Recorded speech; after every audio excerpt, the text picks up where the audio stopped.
Welcome back to Frankly Speaking here on WYDC TV Big Fox. I'm your host, Frank Acom. We are broadcasting from the Hesselson studio, and this is the Steuben County Office for the Aging section of our program. Steuben County Office for the Aging, committed to maximizing quality of life, safety, and independence.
Well, good morning and welcome to Frankly Speaking here on WYDC TV Big Fox. I'm your host, Frank Acom. We are broadcasting live from the Hesselson studio, as always.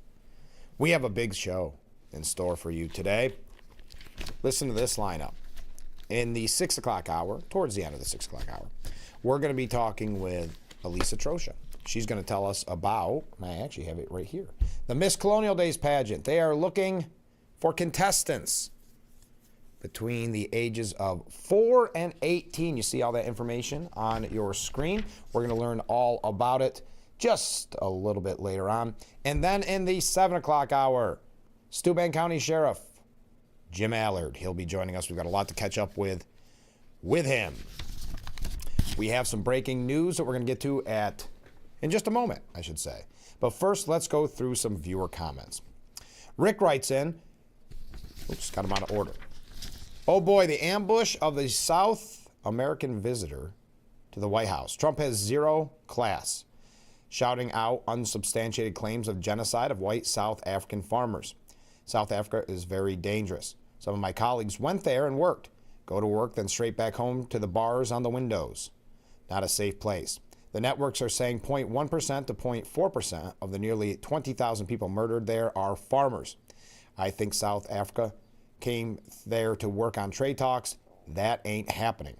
I would say one of the problems I have, just as a side note, and I don't try to interject, but when I hear the networks are saying, I think after the last 4 years, that's not a source I would cite. I'll put it that way. I think the credibility of saying the networks are saying they lost all credibility, but I will continue. Then he shuts Peter Alexander down after a question about the Qatar airplane. I think, and I hope I'm not misquoting you, Rick, but there was a typo. I'm assuming you said, I think Peter is one of the best. And again, I hope I'm not putting words in your mouth. He continues, Trump retreats on ending Ukraine war, says not our war, not our people, not our soldiers. So much for ending the war in 24 hours. Pope Leo says the Vatican is ready to hold peace talks with Ukraine and Russia. Question, isn't Putin supposed to be arrested for war crimes if he leaves Russia? That's a good question. I'm still shocked how he treated the South African delegation today. Unhinged. He's nuts. If he wants to worry about something, look at the treatment the Palestinians are suffering through in Gaza. No shelter, no food, starving to death, and the world just stands way back and does nothing. Sad. The big beautiful adds $4 trillion to the deficit bill is getting close. So tax breaks funded by getting people off Medicaid. I agree there are a lot of people taking advantage of the system. Trump's team needs to make sure they throw the right people out of the program. They haven't used any discretion in any other cuts that have occurred. This will be another doozy to watch. They'll throw 1 million people off Medicaid in 3 days with no regard for anyone's situation. Got to pay for those tax cuts and gas for the next jet. I will say, to the point about Medicaid, Trump and the Republicans will need to get it 100% right on who they cut, because the networks, to go back to what Rick was saying, will find the one case that perhaps does not go well and focus laser-like on that scenario. But thank you for the comment. Mark writes in, good morning. Well, good morning, Mark. Oh, I forgot to put my waves up. I have a couple waves. Sorry about that. I see the Pentagon accepted the $400 million jet from Qatar for President Trump, and they did it the legal way. But I bet the Democrats will turn it around to suit them. There's no doubt. We're going to talk about that as one of the breaking stories. I do have some other breaking news. But first, on the local front, this came to my desk yesterday afternoon. And in case you missed it, I wanted to pass it along to you. This is from the office of District Attorney Brooks Baker.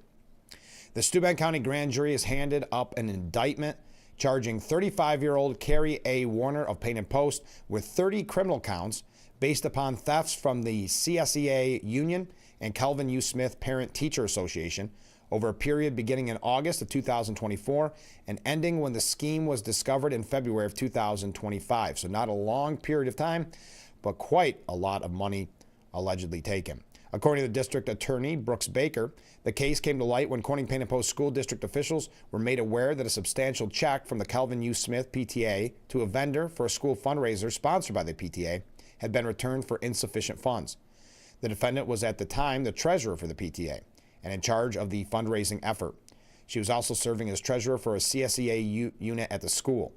Investigation into the accounts of both entities by the New York State Police Bureau of Criminal Investigation Unit out of the Painted Post Barracks determined that Carrie Warner had stolen more than $25,000 from the CSEA and over $20,000 from the PTA through a series of thefts, unauthorized withdrawals, and falsified business records.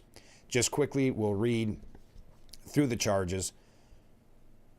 14 counts of grand larceny in the fourth degree, each a Class E felony, alleging she intentionally stole property, currency, in the amount exceeding $1,000 on 14 occasions. 4 counts of grand larceny in the third degree, each a Class D felony, alleging she intentionally stole property, again, U.S. currency, in an amount exceeding $3,000 on 4 occasions.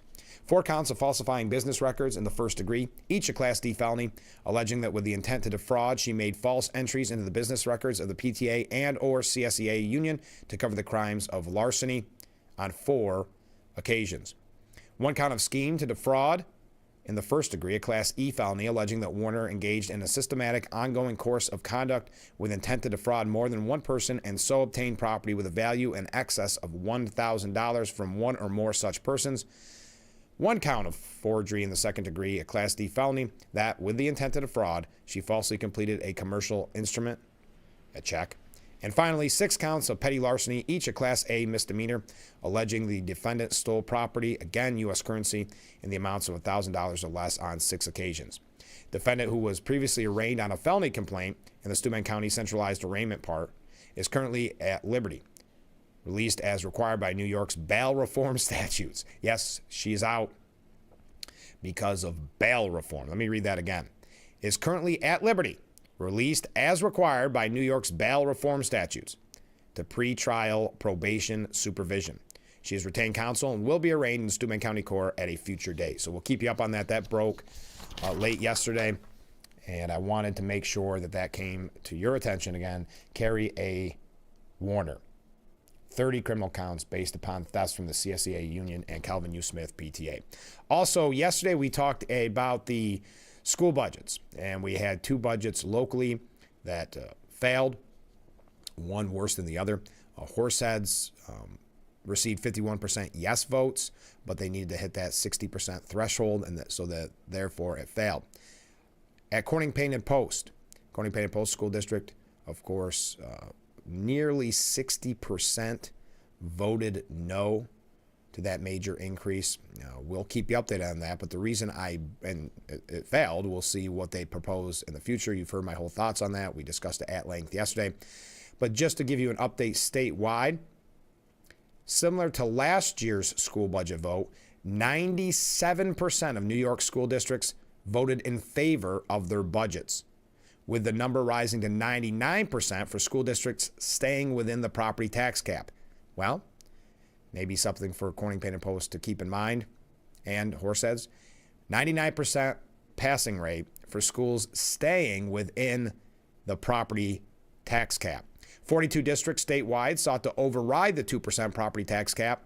Those districts needed a supermajority, that 60% of voters, to pass their budget. 17 of those attempts failed. So 2 of the 17 local, in our backyard. The districts will likely revamp their budgets and try again, yes, in June. Now, this is one of the problems that I always have, because they shot very high, specifically at Corning Painted Post with that nearly 8%. So they'll probably come in and say they tighten their belts and it's 5.9, something like that. And that number would still be an outrage if that were the first they proposed, but people will say, well, they tried and perhaps pass it.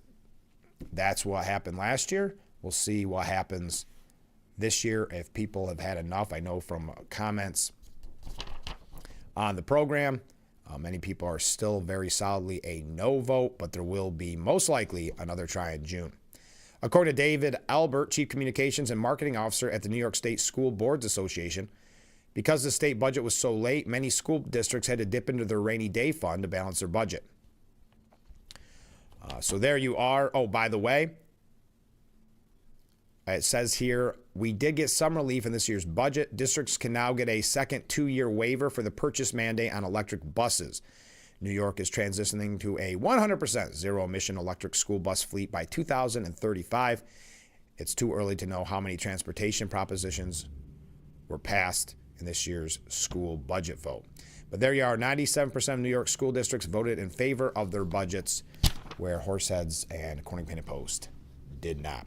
Okay, on a very, very sad note, 2 Israeli diplomats were shot and killed during an event at the Capitol Jewish Museum in Washington, D.C. We know this anti-Semitism has run amok.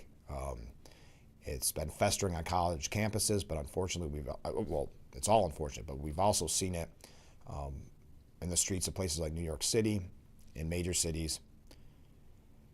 A pro-Palestinian man, so in other terms, an anti-Israel, pro-Hamas man, is in custody after allegedly killing 2 Israeli embassy staff members who were leaving an event at the Capitol Jewish Museum in Washington, D.C. late last night. The Embassy of Israel to the U.S. identified the victims as Yaron Lishinsky and Sarah Milgram, who were set to be engaged. Metropolitan Police Department Chief Pamela Smith said during a news conference that officers responded to multiple calls of a shooting near the museum around 9:08 p.m. yesterday. When authorities arrived at the scene, a man and woman were found unconscious and not breathing. Despite life-saving efforts from first responders, Smith said both were pronounced dead. A 30-year-old man identified as Elias Rodriguez of Chicago is believed to have committed the act alone and is in custody, adding that the gun was also recovered. Smith said the preliminary investigation shows Rodriguez was allegedly observed pacing back and forth outside the museum before he approached a group of 4 people exiting the building, including the 2 victims, and began shooting. He then entered the museum, where he was detained by event security. While in custody, he yelled, "Free, free Palestine." They are calling this an act of terrorism. The event at the museum was for young Jewish professionals who work in foreign policy and had a panel discussion focused on finding humanitarian solutions for Gaza. This couple in the prime of their lives. It was reported that they were on the verge of engagement, that the man had purchased a ring with the intention of proposing to his girlfriend next week in Jerusalem. Homeland Security Secretary Kristi Noem said that the DHS is actively investigating the incident and working to get more information to share. Please pray for the families of these victims. We will bring this depraved perpetrator to justice. Danny Danon, Israel's ambassador to the UN, said the deadly shooting was a depraved act of anti-Semitic terrorism. Harming diplomats and the Jewish community is crossing a red line. We are confident that the U.S. authorities will take strong action against those responsible for this criminal act. Israel will continue to act resolutely to protect its citizens and representatives everywhere in the world. So yelling, free, free Palestine. This, obviously, we've seen a lot of, unfortunately, even encouragement of this anti-Semitism on college campuses and elsewhere. We heard Van Jones say during the presidential campaign that the Democrat Party is marbled with this anti-Semitism. But this young couple in the prime of their life, it looked as if they were going to get engaged just next week. It's heartbreaking. Again, this from the Embassy of Israel to the U.S., they tweeted, Yaron and Sarah were our friends and colleagues. They were in the prime of their lives. This evening, a terrorist shot and killed them as they exited an event at the Capitol Jewish Museum in D.C. The entire embassy staff is heartbroken and devastated by their murder.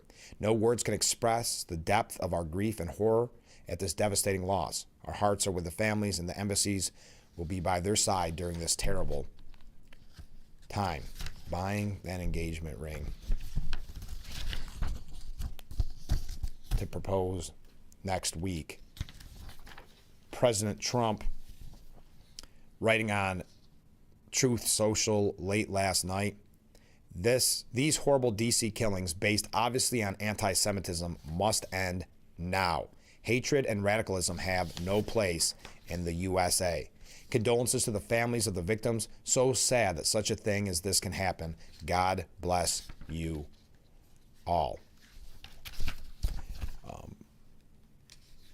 Now, on CNN, Laura Coates Live, the Israeli ambassador to the UN, Danny Danon, said, "We are waiting to receive more information from the authorities, but we have seen what happened in the last few weeks. We have seen the incitement on campuses.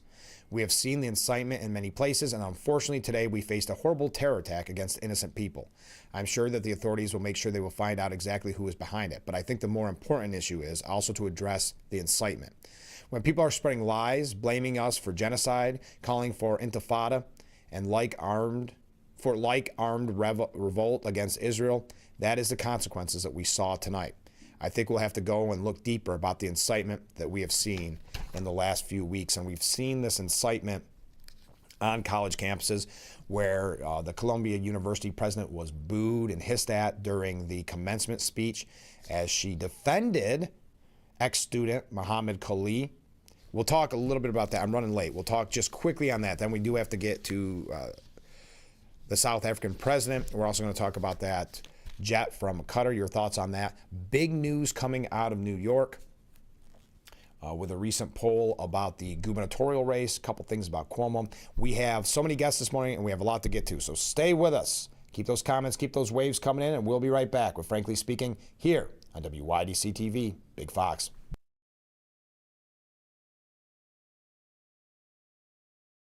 Attention, Elmeron may lead to vision loss. If you have suffered vision problems after taking Elmeron to treat bladder pain, call the Hearn Law Firm. Elmeron may be responsible for your vision problems, and you may deserve compensation for your injuries. If you took Elmeron and now have vision problems, call the Hearn Law Firm at 888-308-3866 right now. You could find out if you qualify in less than 2 minutes. Call 888-308-3866 for your free case review. You think swimming pools? Think Hesselson's. Hesselson's offers expert advice, professional service, and a complete line of chemicals and accessories. Replacement liners, motors and pumps, automatic vacuums, skimmers, ladders, steps, and more. Hesselson's has it all. Do you have a chemical question? Come in for Hesselson's free computerized water analysis and the widest selection of chlorine and specialty chemicals. With Hesselson's help, you can clean up any pool problem and swim in sparkling clean water. Let Hesselson's show you how easy it can be to take care of your swimming pool. Remember, it's always fun to poke in the corners at Hesselson's. Keratin Color by Schwarzkopf. Do you think I look good as a brunette? Yes! With Keratin Color, get rich, striking color and forget about breakage. I love it! Keratin Color by Schwarzkopf. What story will you tell? In the world's poorest places, children with cleft conditions live in darkness and shame. They're shunned, outcast, living in pain. You can reach out and change the life of a suffering child right now. A surgery that takes as little as 45 minutes. And your act of love can change a child's life forever. Please call or visit operationsmile.org now. Thousands of children are waiting. Attention, it's the 2025 Waterfront Festival and Cardboard Boat Regatta. A day full of fun for all ages. Register at watkinsglen.com/waterfront festival. Hope that boat is sturdy for the big day, June 14th, 2025. Race starts at 2 p.m. on your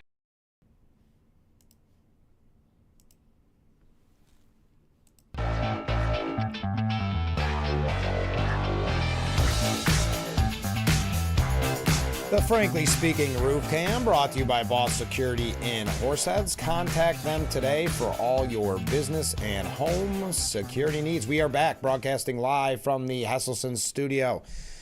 A comment from a viewer. The article about the lady that ripped off the Corning Painted Post School District. Isn't it ironic it came out just after the budget got shut down, trying to make us feel sorry for the district? I bet they knew of this a while ago. I also think it would have had bad implications if it was released beforehand, because I think a lot of people would say, how does this, well, you know, kind of going back to the Doge idea, how does the waste, fraud, and corruption fester? Okay, I got to go through this quickly. Columbia University president defends ex-student Mohammed Khalil in the commencement, sparking graduates' anger. We firmly believe that our international students have the same rights to freedom of speech as everyone else, and they should not be targeted by the government for exercising their rights, said acting Columbia University president Claire Shipman. The crowd was about 37,000 strong. I know many in our community are mourning the absence of our graduate, Mohammed Khalil. I don't think you confront this head on, but Columbia again showing that they're telling the Trump administration one thing and really stand for something quite different. Some students at the ceremony felt that Shipman's shout out to the former grad student who helped organize on-campus protests where pro-Hamas literature was handed out was inappropriate. Mourning? Is he dead? One undergrad said. What about the hostages who are dead? We should be mourning them. Great point. I don't think a day like this, she should mention that. I would agree. I think the crowd was surprised. There was a moment of stunned silence. It's kind of mourning someone who is not dead. He has also graduated. He's not a student anymore. It's strange that she'd mention it. I think, and she did receive boos and etc. I do believe it was to send a message to faculty specifically, but also to some students that don't worry what we're telling Trump. We're still very much in support of these anti-Semitic pro-Hamas protests. Now, anti-Israel protesters sparked chaos outside Columbia University's graduation yesterday with, and I still will never understand this, a diploma burning ceremony and aggressive chants, such chants as Free Palestine. The same chant we heard from the alleged murderer of those two young ambassadors, staffers to ambassadors, staffers I should say, who were fatally shot. That gunman yelling the same chants. Interesting. Going back to the Israeli ambassador saying the incitement is getting too much. I will never understand the burning of your diploma, though I'm sure there's ways that you can get copies of that diploma. But if you're that family member, that parent who helped pay for that education, and you see that diploma go up in flames just for a quick photo op, guessing you're not that happy. Cops were called to the scene to maintain order, but the NYPD could not immediately say who summoned them to the campus. The group, Columbia University Apartheid Divest Group, tweeted before the graduation, wear a mask, get loud, bring noise, no commencement as usual under genocide. So there we go, again, wearing a mask in these, not even demonstrations, it's chaos. They know exactly what they're doing. A number of students in the section designated for graduates from Columbia's sister school, Barnard, wore headscarves during the ceremony and were among the loudest voices shouting down Shipman's remarks, who I mentioned. People yelling, "Free Mohammed Khalil." And yet the acting Columbia president giving in to these agitators, mentioning him, supporting him in that speech. All right, there we go. That's just a quick update because of that tragic shooting. Our thoughts and prayers go out to their families and friends. A whole life ahead of them. About to get engaged next week. Shot outside of that meeting for at the Capitol Jewish Museum. Israeli embassy staffers Yaron Lensky and Sarah Milgram fatally shot. Okay, the big story of the Trump news cycle yesterday was the South African president visiting the White House. We're going to talk about that, tie it in with the plane from Qatar, those two big stories. We also have some local issues. We're going to hear from Elisa Trosha a little bit later on in this hour. Keep your comments coming in, keep your waves coming in, and we'll be right back with Frankly Speaking here on WYDC TV, Big Fox.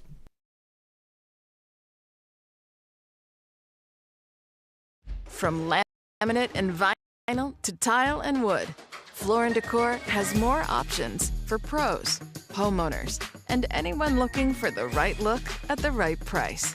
Your next beautiful space is at Floor & Decor.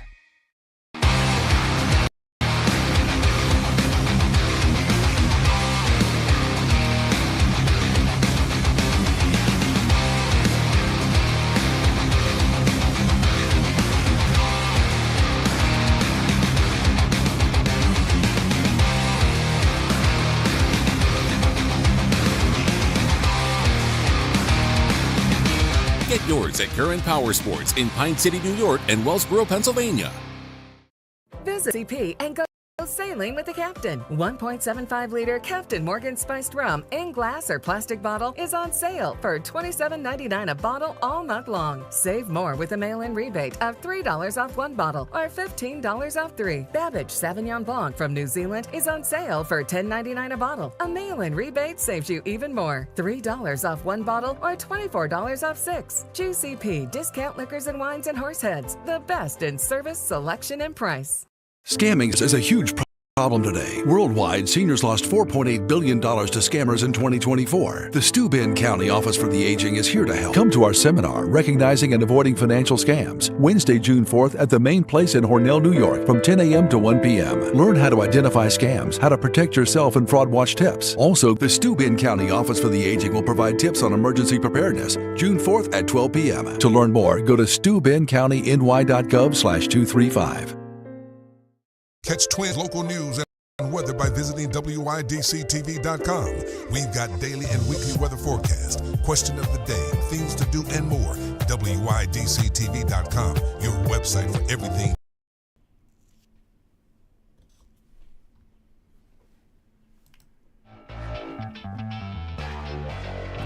The Frankly Speaking Roof Cam, brought to you by Boss Security and Horseheads. Contact them today for all your business and home security needs. We are back broadcasting live from the Hesselson studio on Market Street in Corning. So President Trump confronted the South African president on Wednesday with claims that the country's black majority government is carrying out a genocide of white farmers, ordering the Oval Office's lights dimmed to show an inflammatory video detailing purported evidence of crimes against humanity.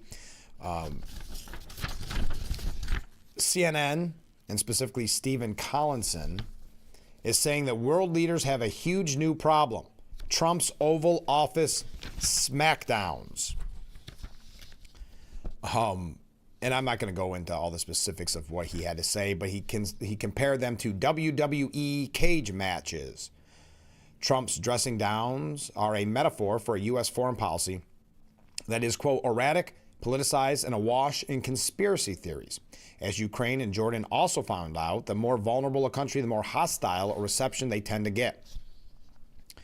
Given the growing political risk of appearing in the Oval Office, it would not be surprising if some leaders reconsider what was once a coveted invitation but is now a political trap.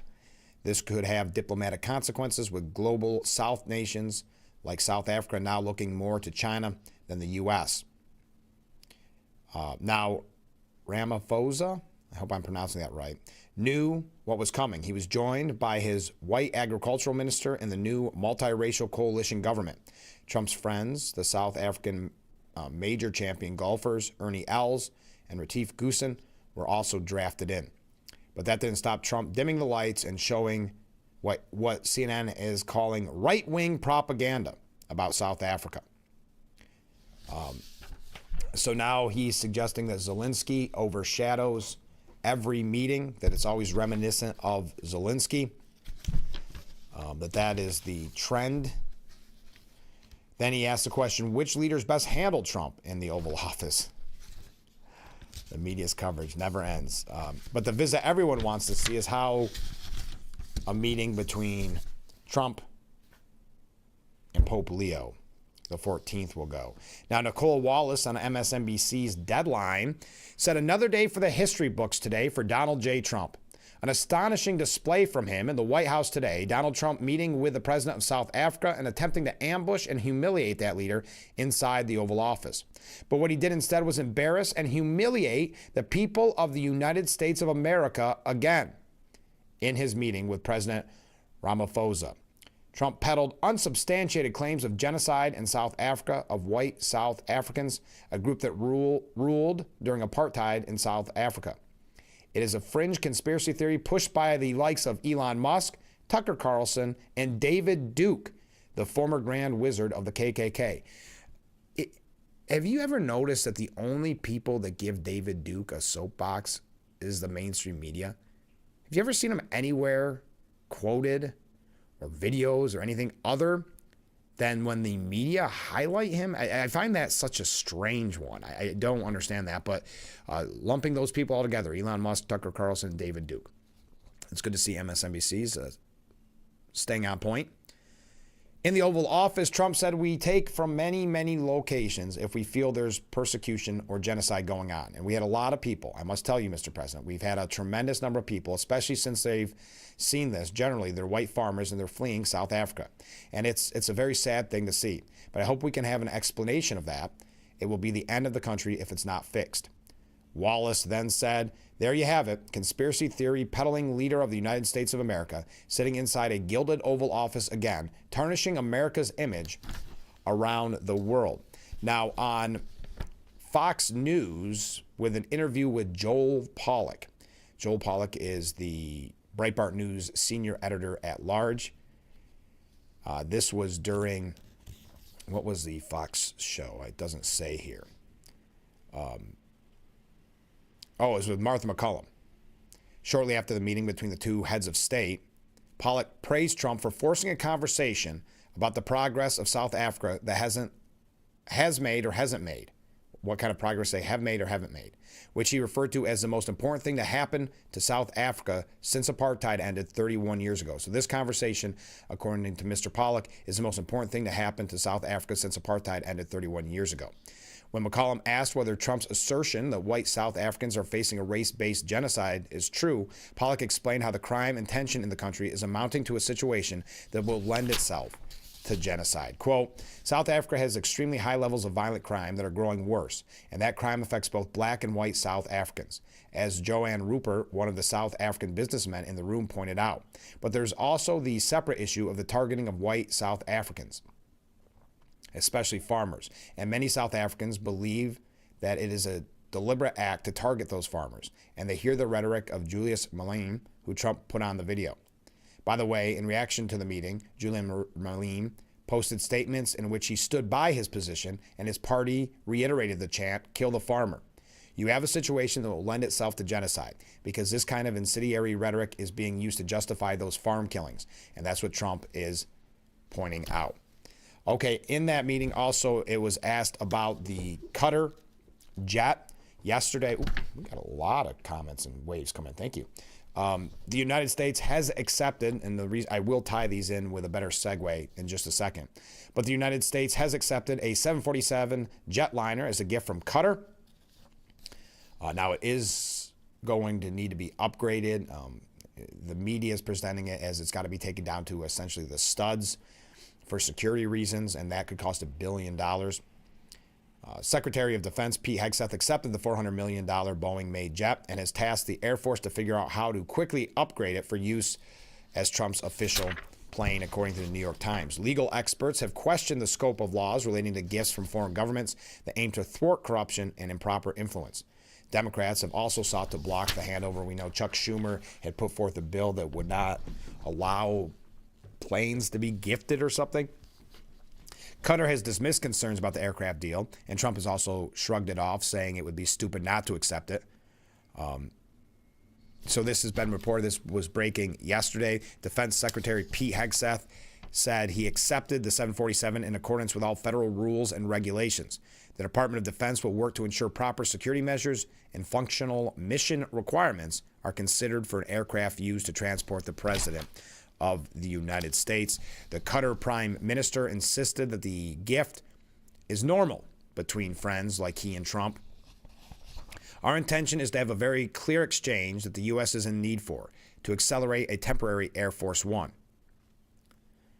A lot of nations have gifted to the U.S. many things, he added, before making a joke about the Statue of Liberty, which, by the way, was a joke that a viewer made early on, saying, are we going to need to return the Statue of Liberty? White House Press Secretary Karen Leavitt said Monday that the jet is simply a donation to America. She added the Qatar's royal family has offered to donate this plane to the United States Air Force, where that donation will be accepted according to all legal and ethical obligations. President Trump sees no problem with his administration accepting the $400 million gift, as it is free of charge. He lashed out. I know I got to take a break, and we got Elisa coming up in just a moment. But President Trump berated NBC News reporter Peter Alexander, calling him an idiot and a jerk when asked about the jet. Why are you talking about that? What are you asking for? You know, you ought to get out of here, he said. What does this have to do with the Qatar jet?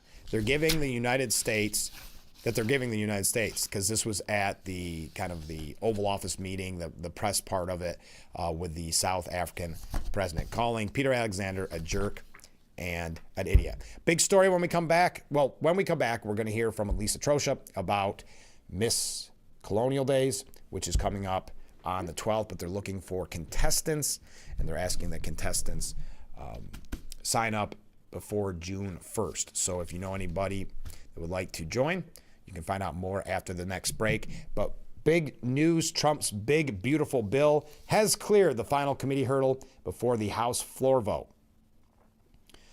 So bleary-eyed House Republicans advanced the one... Blurry-eyed, wouldn't it be blurry? Blurry-eyed House Republicans advanced the One Big Beautiful Bill Act past the Rules Committee after a marathon hearing on Wednesday. In an 8-4 vote shortly before 11 p.m., the colossal legislation cleared the GOP-led committee along party lines. Very interesting now, though, because it's dangerous. It's a dangerous time for a big, beautiful, and expensive bill, says CNN. No one had a problem with the bipartisan infrastructure bill that cost so much, or the budgets under the Biden administration, but now is a time where we're supposed to focus on every penny. It's interesting how that works. But we got to take a break. We'll read your comments when we come back after Elisa's interview. So stay with us. We'll be right back after this. When you're online, don't forget to visit our Facebook page at Big Fox News. Catch up on news from the Twin Tiers. Vote on the daily question and hear about local events. All on Facebook.com/Big Fox News.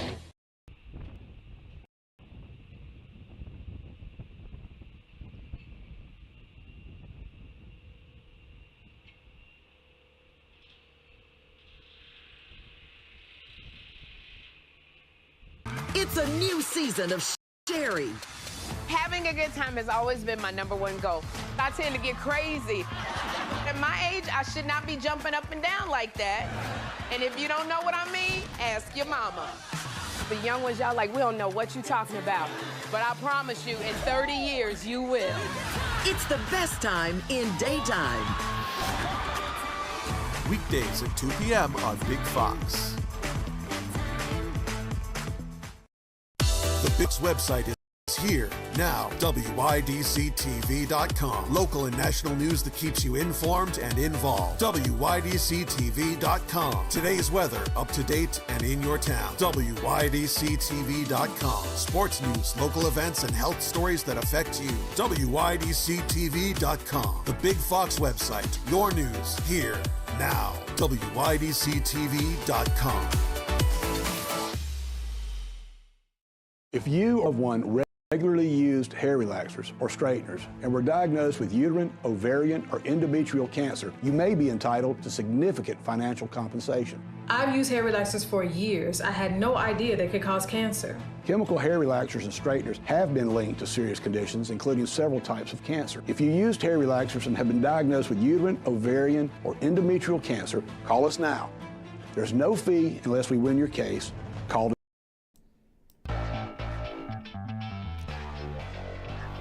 The Frankly Speaking Roof Cam, brought to you by Boss Security in Horseheads. Contact them today for all your business and home security needs. Welcome back to Frankly Speaking here on WYDC TV Big Fox. I'm your host, Frank Acom. We are broadcasting from the Hesselson studio, and this is the Steuben County Office for the Aging section of our program. Steuben County Office for the Aging, committed to maximizing quality of life, safety, and independence. Joining us in the studio, look who's back, Elisa. You are like the star of Frankly Speaking. You've been on... Well, you had the exchange students. Yes. And now, oh no, that's coming up. And now you have the excitement of Colonial Days. Yay, the Miss Colonial Days pageant. Yes, that's coming up right around the corner. Now, what year is it? Second year? So this is our second revamped year back in action. Yes. How did it go last year? Last year, it went so well. We had a huge turnout. We had a ton of contestants. It was really successful. The queens were amazing. They did some things throughout the year to support the community and the organization. Good. So yeah, we're excited to build it back up to what it used to be. And do they come back, like the queens, do they come back this year to say hi? Yeah. Oh, okay. Yeah. What is your responsibility if you win Miss Colonial Days, the pageant? What is your responsibility as the winner?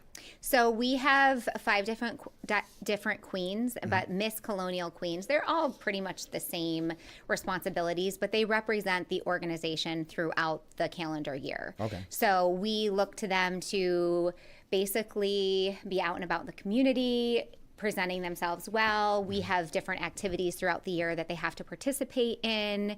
So they are a representation of the brand. And how are the categories broken? Like, it's not every age group is going for Miss Colonial Days. Right. So we break it down in different age groups. So we have our littles up to the bigs. So we have girls ages 4 through 18 that can compete. Okay, and you must reside at least in the Painted Post area, right? So it used to just be Painted Post for the Colonial Days pageant, but last year we decided to open it up because there's so many people in this area and other schools and kids that don't get to be a part of anything like this, and there's no other pageant around similar to Miss Colonial Days pageant or what it used to be and what we're getting it back to. Right. So it's Painted Post and surrounding areas. So Horseheads, Big Flats, Elmira, Painted Post, Gang Mills, Corning.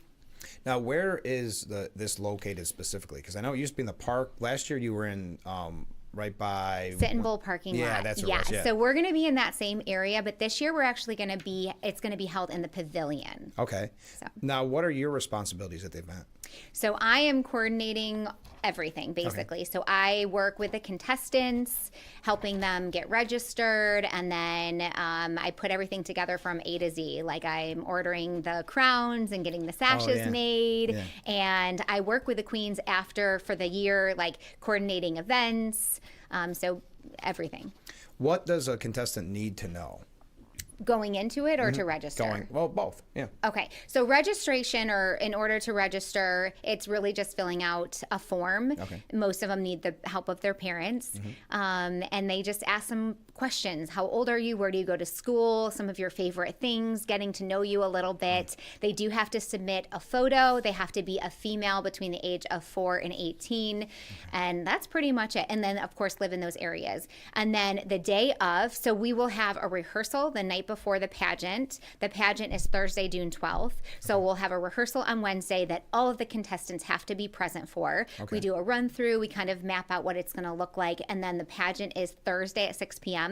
So I'll ask the contestants to show up a little bit early so that they're ready and prepared, and then we do the pageant, and then we take pictures afterwards. Yeah. And then Friday's a free day for them, and then Saturday is the Colonial Days pageant, parade that we expect all of the winners, our queens, to be available for. They ride in cars that are donated from some of the local dealerships. And then I believe this year we're going to have a float where the other contestants, if they want to participate, can ride in the parade. And that's when they get to show off their crown and the sash. Yes, the whole thing, wear their dresses again. And so Thursday, June 12th at 6 p.m., that almost kicks off the Colonial Days festivities, doesn't it? Yeah. There is a lot of things happening this year. I know that they're doing the vendors again. I don't know if they decided on 1 or 2 days for that. I have to double check on that. But yeah, there's bands, there's vendors, there's the parade. And it's just a great community event. It is. Surrounding our area. So are you the MC? I am the MC of the pageant itself, yes. Okay. We will have different judges. I am not a judge. We have somebody that tabulates the scores. So I have a lot of volunteers to put into place. And then Miss Colonial Days, she has a few different things that additional things that she has to do for her registration. She actually has to write a short essay. Oh, okay. She can choose the topic, but she has to write an essay, and then she does meet with the judges prior for like a little interview before the pageant. Are you still in need of volunteers? I am. Oh, okay. Yeah, so if somebody's looking to be involved, I have all the judges in place, but I do need help the day of with the pageant and giving out gifts and making sure the girls are lined up, getting them on and off the stage. So if somebody's interested, they can reach out to me. What should parents know if their kid is thinking about getting involved in Miss Colonial Days? So the parents need to be transportation for the kids, of course, to and from the activities from Wednesday, Thursday, and then on Saturday. So not only providing transportation, but making sure they're not unattended as well, because I'm not there to be responsible for the children. So making sure that somebody is there for that. But that's pretty much it. Now, they don't have multiple changes. It's just they wear dresses. Okay. And, they can decide on hair and makeup, whether they do it themselves, how much, if they get it done. Okay. And there's a lot of options for where they can go for shopping for dresses. So, and you had mentioned doling out gifts to volunteers. What do you get if you're in the Colonial Days pageant if you win? If you win, you get the title, of course. You get a sash and a crown, and there are some prizes. We get donations from local businesses for the winners. Also, the contestants get a little goodie bag as well. So everybody that participates walks away with something. So if someone either wants to enter the Miss Colonial Days pageant, again, Thursday, June 12th at 6 p.m., though there is a run-through the night before, but the event itself is on Thursday the 12th. What can people do to help, if they want to volunteer, enter, just participate in general? Yeah, so we've got a Facebook page, Colonial Days Pageant. If they go to that, all the information's on there. They can reach out to me by phone or by email asking any questions. The registration form to register a contestant is on there. It's really easy to fill out. There is a $35 registration fee for all contestants. I forgot to mention that, and they do, like I said, have to upload a photo and fill out that form completely. But if they are interested in being a volunteer or participating in some other way, or perhaps you're a local business and you want to do donations, I know like Rita's Italian Ice gave me gift certificates for all of the contestants last year. That was really nice. Wonderful. And some other local businesses. Reach out as well, because we're accepting donations for that also. And if you want to register for the pageant itself, deadline is June 2nd, right? Yes, it's fast approaching. This kind of snuck up on all of us. I'm like, Colonial Days always does, because it's kind of almost a kickoff to the summer in a way. And you always forget that, oh my goodness, summer's almost here. Okay, so before we go, just go to the Facebook. That's what you'd recommend? I do, because all the information is on there along with my contact information. And hopefully this is a tradition that continues. Yay! Yay! Thanks for doing this show, and we'll talk to you next year for the 2026 Miss Colonial Days. All right. Thank you, Frank. All right. Stay with us. We'll be right back with Frankly Speaking.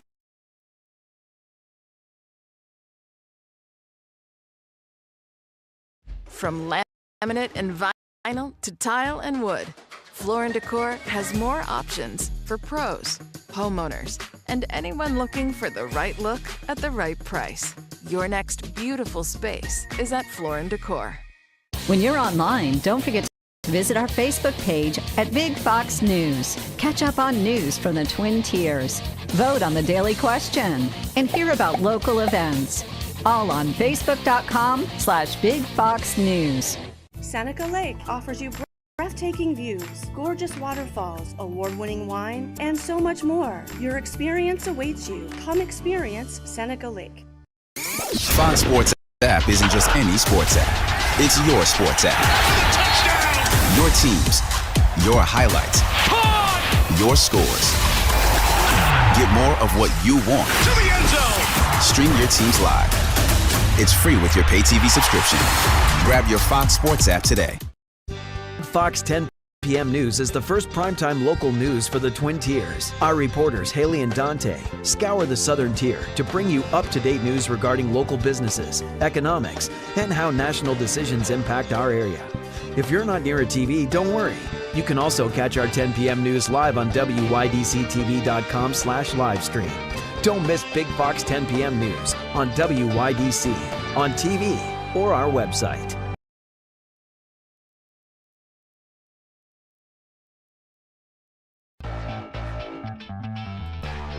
The Frankly Speaking Roof Cam, brought to you by Boss Security in Horseheads. Contact them today for all your business and home security needs. We are back, broadcasting live from the Hesselson studio. Thank you to Lisa Trosha for being our guest to talk about Miss Colonial Days. Don't miss out on the opportunity. If you know someone from the ages 4 to 18 that would like to join, there's other information on the screen. You can contact me as well, and I can get you that information.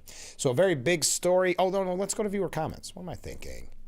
Comment from Ken. Ken writes in, these anti-Semitic violent demonstrators and attacks won't stop until there are penalties levied against the protesters that are more than a slap on the hands. I would agree, Ken. As a matter of fact, it's not even a penalty in most instances. If you look at it, even in that speech, at that commencement speech, there is encouragement of it by the supposed grown-ups in the room, the faculty, the staff, the professors, the deans, but also when it comes to those on the ground, not just on college campuses.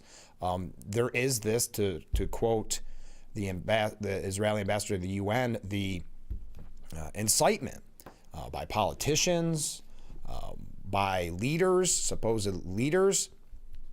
So yes, I don't see it dying down anytime soon. And with that tragedy late last night with the two embassy workers, young, at the prime of their life, about to get engaged just next week in Jerusalem, being shot down in cold blood by an attacker yelling, "Free Palestine," the same chants that we heard at Columbia University during the diploma burning ceremony for the pro-Hamas anti-Semitic protest. So I agree, Ken. Comment from a different viewer. Mark writes in, the bottom line is don't meet with Trump. You will get your butt handed to you. I think that's what Stephen Collinson said could be a problem for diplomatic reasons. Comment from a different viewer. We are told we need to show sympathy for Biden having cancer by people who celebrated when Trump was shot. That's a very interesting point, a very, what's the word I want to look for? Forceful point. We did see some of that, unfortunately, some of that celebration, and it was sick. So I would agree. There is some updates on that. I don't think we're going to have time to get to it because we do have Sheriff Allard, so get those questions in. But Sheriff Allard will be joining us in the 7 o'clock hour. So yesterday, again, Trump's big, beautiful bill clears the final committee before the House floor vote. The panel convened at 1 a.m. to consider the measure due to requirements that Democrats get 2 days to file minority views. A manager's amendment making last-minute tweaks to the mammoth bill, including a provision cementing a deal to increase the SALT deductions, the state and local tax cap, by 400%, was unveiled to the committee after more than 20 hours of debate. So it looks like Lawler and some other New York representatives won that battle. Now, originally it was at, I think it was 30,000. Now I want to say it's at 40,000. More than 500 amendments introduced by Democrats were rejected over the course of the punishingly drawn-out hearing. Again, it did pass 8-4 before 11 p.m., but the panel convened at 1 a.m. this morning. Speaker Johnson had been hoping to push the mega bill through the House by Memorial Day before the lower chamber breaks for a one-week recess next week, but is still grappling with multiple holdouts and a razor-thin margin. I think he can only lose, 3 votes. The Rules Committee approval means that the legislative bundle only needs a simple majority to clear the House rather than 2/3 majority if leadership were forced to bypass the gatekeeping committee. Still, Republicans can only afford to lose 3 votes at most if there's full attendance, given their 220 to 212 majority. So just lose 3 votes. This is going to be daunting, but luckily it will now bypass the filibuster and that 60 vote to end the filibuster. Several senators, such as Josh Hawley and Ron Johnson, have voiced opposition to the measure in its current form. Republicans have a 53 to 47 seat majority in the Senate. So this is far from over, but a step in the right direction, though Matt Egan from CNN suggests it's a dangerous time for a big, beautiful, and expensive bill. Again, I would have loved to see an article like this written about the bipartisan infrastructure bill, or many of the outrageous spending bills that Biden forced through. Today, America's mountain of debt is casting a shadow over Washington's financial capabilities. So all of a sudden, they have this real big issue with debt. Why? Because there's this. In this case, it's about tax cuts. They see all your money as their money. We should just be lucky we get to keep what we're allowed to keep. That's the mindset of the left. So that's why you're going to hear the scare tactics. And I had a viewer that I didn't get a chance to comment that mentioned last night, or maybe early this morning. That's why they always go for the scare tactics of Republicans are going to cut Social Security, Medicare, Medicaid. Folks, first of all, yes, they are going to root out waste, fraud, and corruption when it comes to Medicaid. But having said that, keep in mind, this is a scare tactic they've used forever. And I think it's sickening that the media preys on elderly, on our senior citizens, and that's exactly what they're doing, trying to scare you that there's going to be Social Security cuts. Let me ask, though, and be honest, even if you are not a Trump supporter, what politician, not even Trump, I'm saying the House and the Senate, is going to support something that hurts so many people? Let's face it, at the end of the day, many of these politicians only care about getting reelected, right? That's Democrat and Republican.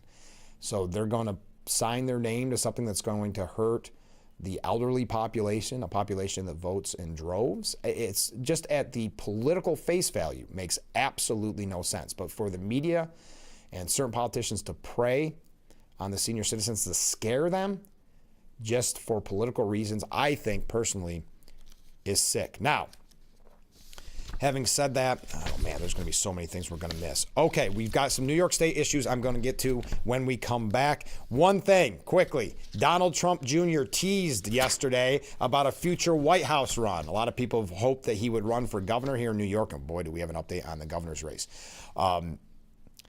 He teased a future run for presidency during an appearance at the Qatar Economic Forum, saying that calling is there. When asked if he would consider picking up the reins and run for office, here we go. Well, oh boy. Well, it's an honor to be asked, Trump Jr. said. You never know. You know, right now this has been my focus. The answer is I don't know, maybe one day. That calling is there. I'll always be very active in terms of being a vocal proponent of these things. I think my father has truly changed, the Republican Party. I think it's the America First Party now, the MAGA Party, however you want to look at it. All right, we got to take a break. Wrap up hour number 1. Where does the time go on this program? We'll be right back with Frankly Speaking.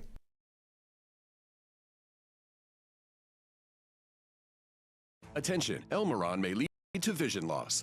If you have suffered vision problems after taking Elmeron to treat bladder pain, call the Hearn Law Firm. Elmeron may be responsible for your vision problems, and you may deserve compensation for your injuries. If you took Elmeron and now have vision problems, call the Hearn Law Firm at 888-308-3866 right now. You could find out if you qualify in less than 2 minutes. Call 888-308-3866 for your free case review. This sweater? New? No. I've washed it 30 times with Persil.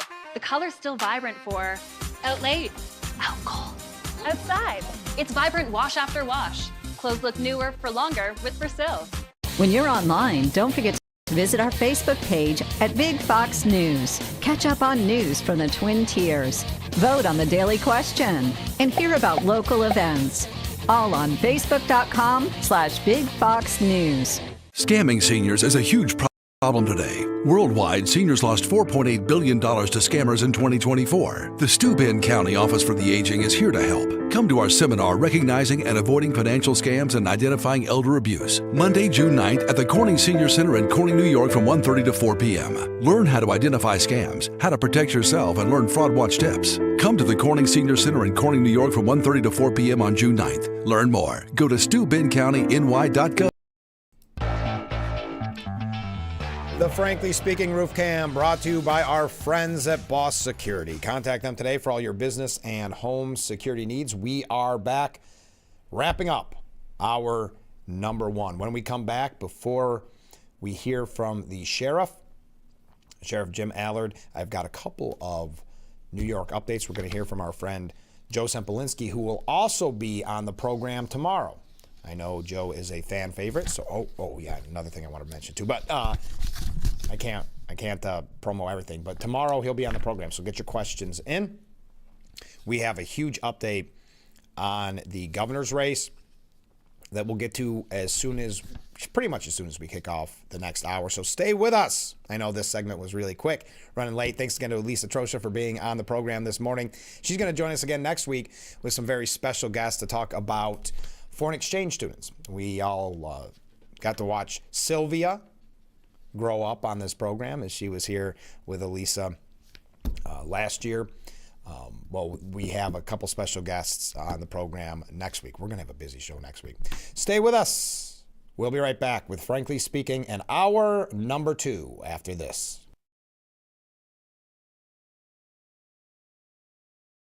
From laminate and vinyl to tile and wood, Floor & Decor has more options for pros, homeowners, and anyone looking for the right look at the right price. Your next beautiful space is at Floor & Decor. When you think swimming pools, think Hesselson's. Hesselson's offers expert advice, professional service, and a complete line of chemicals and accessories. Replacement liners, motors and pumps, automatic vacuums, skimmers, ladders, steps, and more. Hesselson's has it all. Do you have a chemical question? Come in for Hesselson's free computerized water analysis and the widest selection of chlorine and specialty chemicals. With Hesselson's help, you can clean up any pool problem and swim in sparkling clean water. Let Hesselson's show you how easy it can be to take care of your swimming pool. Remember, it's always fun to poke in the corners at Hesselson's. It's the 20 cardboard boat regatta. Hope that boat is sturdy for the big day, June 14, 2025. Since 1983, Nissan has been assembling award-winning vehicles for you, right here in America. And we're committed to keeping our lineup affordable and free from new tariffs. That's why we've lowered MSRP on our best-selling Rogue and Pathfinder. So you can get the car you want at the price you want, knowing Nissan is here for you at the Nissan Summer Sales Event. Now get a low $249 per month lease on Rogue or get a low $339 per month lease on Pathfinder. Catch Twins local news and weather by visiting WYDCTV.com. We've got daily and weekly weather forecast, question of the day.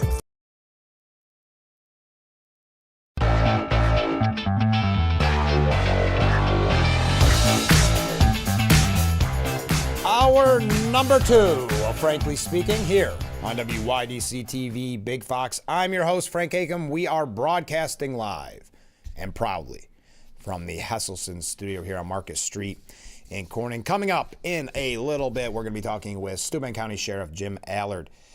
Comment from a viewer. Mark writes in, the media or fake news didn't cut down Biden when he forgave the debt of student loans with our money. So why are they cutting down everything Trump does? It's ridiculous. You're right. That's why, again, the media has no credibility. We saw the lack of coverage for 4 years of the Biden administration, and that has come full spotlight when this new book by Jake Tapper and many in the media losing even more credibility as people realize, wait a minute, you're covering this now and not after the last 4 years. Jake Tapper having to admit that he didn't try hard enough to report on it. I mean, it's all a joke. Joe Scarborough saying, well, I never saw it in person. Well, you saw the videos, Joe. And Jake Tapper admitting that whatever the White House told them at the time was essentially gospel truth. So they said it was fine, so there's no sense doing your due diligence and doing research on it. But I agree with you. Thanks, Mark. Did you see the exchange between Adam Schiff and Lee Zeldin? By the way, if you get a chance, we're not going to have time to talk about all of it, but it was pretty heated. Lee Zeldin not taking any grief. Okay, so tomorrow, Joe Sempolinski is going to be on the program, and we'll ask him about this. But he released a statement yesterday criticizing members of the Assembly Democrat majority for quashing bills in a committee this week, including a bill to let schools opt out of New York's looming electric bus mandate and a bill drafted to help schools buy produce and products from local farms for school meals. These two things stopped by the Democrats. Quote, the zero-emission EV bus mandate is an unworkable, unfunded $20 billion mandate being forced down the throats of local school districts by Albany, said Assemblyman Sempolinski. I co-sponsored a bill that would give school districts an opportunity to opt out of the zero-emission bus mandate, but it was killed in committee by members of the Democrat supermajority. Another education bill that was quashed, A7590, would have incentivized schools to buy products for school meals from New York State farmers, growers, producers, and processors. Why would that be quashed? Why would that be stopped by the Democrats in Albany? Number one, this is a prime example of the one-party rule and why that is so disastrous for our state. But keep that in mind when they talk about farmers and they talk about caring for farmers. This is what Assemblyman Sempolinski had to say. This is another common sense bill that would be a win-win for our school children and local farmers. It was killed even though we all recognize the benefits of fresh, healthy, nutritious school meals. Proposals offering college tuition for members of the Reserved Armed Forces and a loan program designed to encourage young graduated professionals in New York to become homeowners without falling into debt were also blocked. Quote, voters are clamoring for bipartisan solutions to address the issues facing New York's families, especially our skyrocketing taxes and cost of living. To help all struggling New Yorkers, the Assembly Republican Conference has reached out to our colleagues in the Democrat majority and offered tangible solutions to those issues, only to have them rejected again and again. So we thank Assemblyman Sempolinski for bringing that to our attention, and we will, as a matter of fact, I'm going to restaple this, and we're going to talk to him about that tomorrow, and I'll put it in my stack of papers. Okay, here we go. This is the big news, I think, very big news, coming out of the New York Post. Upstate Republican Representative Elise Stefanik, as of today, is running neck and neck in a hypothetical race for governor against incumbent Kathy Hochul. The incumbent governor, up for re-election next year, would have the support of 43% of New Yorkers, with Stefanik pulling 42%. as about 15% of the electorate is still undecided. Now, with Stefanik, she has a name recognition. She's great at fundraising. In a potential Republican primary, Stefanik has a dominant edge with 56% of voters. Mike Lawler receiving only 9%, and Nassau County Executive Bruce Blakeman with an 8% in the poll.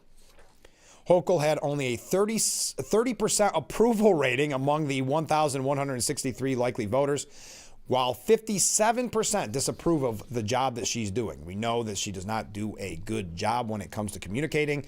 It's not that she's not for lack of trying. She just is not a good messenger. She's just, and her policies are disastrous. I should add that in most instances. And Elise Stefanik can deliver a message. I'd say go back to watch the hearings that she had. This is why she would have been so effective as ambassador to the UN. See how effective she was in that hearing on anti-Semitism at college campuses, or that hearing against Governor Cuomo that is now having the DOJ is now investigating for potential perjury. But again, this is very, very big news. I hope this encourages Elise Stefanik to announce one way or the other whether she plans on running or not. Because we need to get ahead of this. We're already almost 2 months late from when Lee Zeldin declared last time. Now, again, keep in mind the election is next November, not this November, but we need as much time as possible as Republicans to campaign because it's very tough. Now, Elise Stefanik will have the upper hand on this, but it's very tough to get media coverage for the Republican. It's very tough to get the message out there. I think Elise Stefanik, because of her name recognition and popularity amongst Republicans and being a Trump supporter, will get the coverage begrudgingly by the news media who will want to do the gotcha, but you don't gotcha Elise Stefanik. So I think she has a lot of upside, and I can't see the downside at this point. So again, if you are just joining us, a new poll released shows that Elise Stefanik is running neck and neck with Kathy Hochul. Kathy Hochul, huge disapproval ratings. We know that. Should not come as a surprise. The poll found only 23% of respondents believe that Hochul deserves re-election. 23%. 63% preferred somebody new. The pollster, Ryan Munt, said Hochul's re-elect score further highlights her inherent vulnerability. It would be, well, again, she would have the support of Trump. It'll be very interesting. But I thought that was good news to share with you early this morning, that Elise Stefanik running neck and neck with Kathy Hochul, and that's before she's even declared. Also on the New York front, Governor Cuomo is already touting the Trump DOJ probe as an advantage in his mayoral race with a new ad campaign. If Donald Trump doesn't want Andrew Cuomo as mayor, you do is the ad campaign. So he's trying to capitalize on this. Both sides are trying to capitalize on it. Not just Cuomo, but also his opponents. Cuomo is trying to use news of federal investigation into him as a political opportunity. His rivals are doing the same, according to Politico. Governor Hochul weighing in on the DOJ probe. When asked if Kathy Hochul thought federal investigations into several prominent New Yorkers are political, she said, well, we're going to paraphrase here because there's kids watching before they go to school. Heck yeah. The Justice Department on Tuesday opened that criminal probe. Hochul said the question is, when will Pam Bondi stop politicizing the Department of Justice and just do their jobs? Ironic, coming after 4 years of judicial weaponization against the now President Donald J. Trump. Now there is a concern about politicalization, supposedly. So she thinks that the DOJ should stop targeting New York Democrats. Well, maybe the New York Democrats should stop doing things that the DOJ has to look into. How about that? Daily News calls it a phony probe into Cuomo. Investigation into Cuomo continues justice politicalization. I'm sorry. But at the end of the day, this boils down to, as an opinion piece that the Post calls it, a day of reckoning for Cuomo. And that decision that he made, and then the subsequent cover-up of the disastrous nursing home decision that put COVID positive patients into nursing homes amongst our most vulnerable, leading to untold amount of deaths. And I say untold because those numbers were covered up by Cuomo because he realized the political fallout that could come from this. So he covered it up and then has never once been apologetic. Never once apologized to the families that lost loved ones because of that decision. And he is arrogant and condescending when it is mentioned. He's so arrogant and condescending that before this probe, he was actually running on his COVID record. Again, this is for mayor, running on his COVID record. That is how arrogant he is. But Vivian Zayas and Tracy Alvino said for years, the cries of grieving families have echoed in the halls of power, dismissed, deflected, and ignored. Now, with the Department of Justice finally opening a criminal investigation into Governor Andrew Cuomo, former Governor Andrew Cuomo, for allegedly lying to Congress about his administration's role in New York's nursing home COVID deaths, we have our first real glimmer of hope. This is a moment of reckoning, and it's long, long overdue. More than 15,000 seniors perished in New York's nursing homes after Cuomo's infamous March 2020 edict. The result was as deadly as it was predictable. But what followed was arguably even worse, a calculated cover-up. Cuomo and his inner circle allegedly doctored a state health department report in July of 2020 to conceal the true death toll, while families buried loved ones and not able to see them in their final moments. Cuomo polished his image, published a book, and collected accolades, including an Emmy built on fiction. This wasn't just a policy failure, it was a betrayal. And for over 5 years, grieving families like ours were gaslit and told to move on. That's why Voices for Seniors was formed, and that's that group we mentioned yesterday on the program. We represent over 15,000 families demanding that we were never given answers, transparency, and justice. We spent 5 years fighting for the truth while Cuomo played politics with our pain. And now some are acting shocked that the DOJ is investigating him. Please, of course Cuomo lied. The criminal investigation is not just only justified, it's necessary. He knowingly misled Congress by downplaying his administration's role in obscuring the true number of nursing home deaths, all to protect his political ambitions. This isn't speculation, it's the reason federal prosecutors are now involved. The investigation exists because the facts, not political vendettas, demand accountability. So there we are. But the cover-up must end. And the silence, that ended the moment we stood up and said, enough. We got to take a break. Stay with us. We'll be right back with Frankly Speaking after this.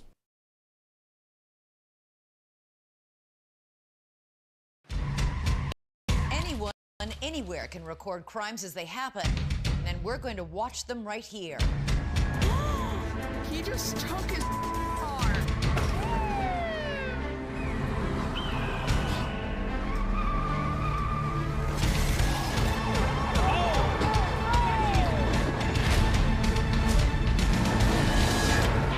With cameras everywhere, you can run, but you can't hide. Watch iCrime. Big Fox 10 p.m. News is the first primetime local news for the Twin Tiers. Our reporters, Haley and Dante, scour the southern tier to bring you up-to-date news regarding local businesses, economics, and how national decisions impact our area. If you're not near a TV, don't worry. You can also catch our 10 p.m. news live on WYDCTV.com/livestream. Don't miss Big Fox 10 p.m. news on WYDC, on TV, or our website. If you or one regularly used hair relaxers or straighteners and were diagnosed with uterine, ovarian, or endometrial cancer, you may be entitled to significant financial compensation. I've used hair relaxers for years. I had no idea they could cause cancer. Chemical hair relaxers and straighteners have been linked to serious conditions, including several types of cancer. If you used hair relaxers and have been diagnosed with uterine, ovarian, or endometrial cancer, call us now. There's no fee unless we win your case. Call today.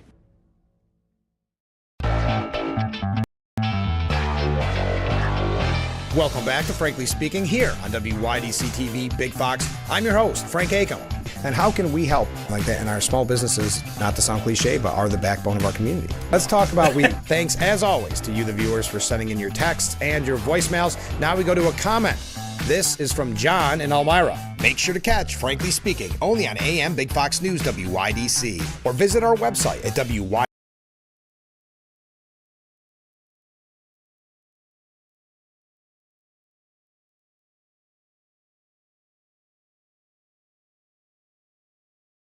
From laminate and vinyl to tile and wood, Floor & Decor has more options for pros, homeowners, and anyone looking for the right look at the right price. Your next beautiful space is at Floor & Decor. Attention all, it's the 2025 Waterfront Festival and Cardboard Boat Regatta, a day full of fun for all ages. Register at watkinsglen.com/waterfront festival. Hope that boat is sturdy for the big day, June 14, 2025. Race starts at 2 p.m. On your mark, get set, row. In the world's poorest places, children with cleft conditions live in darkness and shame.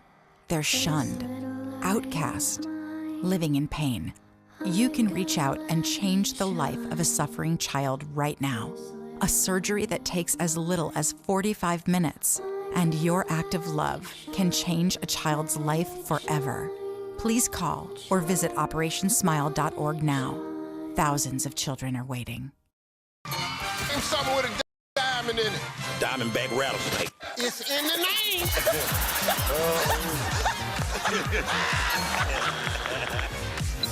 Name a low-calorie food you might make your edible underwear out of. Salmon. Watch it weeknights. Share it the next day. Wild caught Norwegian teriyaki. Share in the fun. Weeknights on Family Feud. 7 and 7:30 on Big Fox. Shall Missy face off in Why can't we watch DuckTales? Because we don't learn anything. Book Smarts versus Street Smarts? Is it working? Are you feeling motivated? Very. It's the battle of twins. Life is so confusing. I always hoped it would be easier for me when I grew up. It's gonna be all right. You were faking. Bazinga. Young Sheldon. Weeknights at 6:30 on